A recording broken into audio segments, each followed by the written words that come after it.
Hatırlar mısın?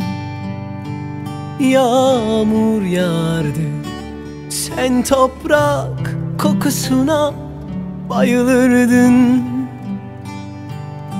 Damlalar kıskandırır beni, tutardım pamuk ellerini, aşk dolu kalbimi ısıtırdım. Hatırlar mısın? Bir şarkımız vardı, sen dans etmekten utanırdın. Bildiğim tüm ateşli sözleri fısıldar yakar beni, her defasında kandırırdın.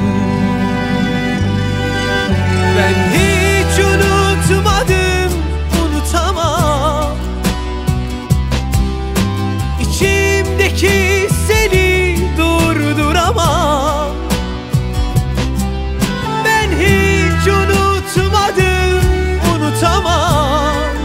Yok yok, içimdeki acıyı anlatamam. Of.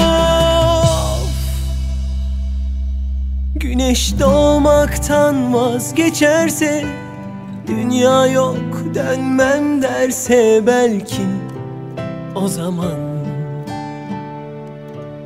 yok yok unutamam.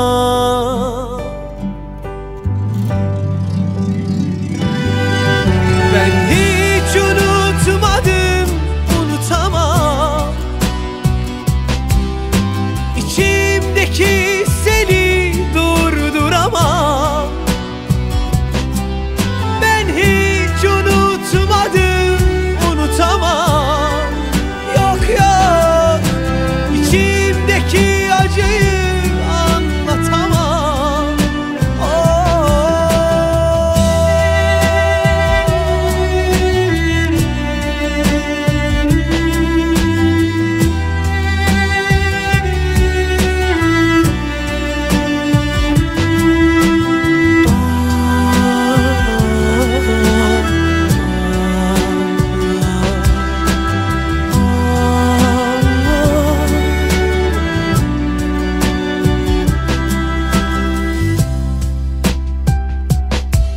Hatırlar mısın?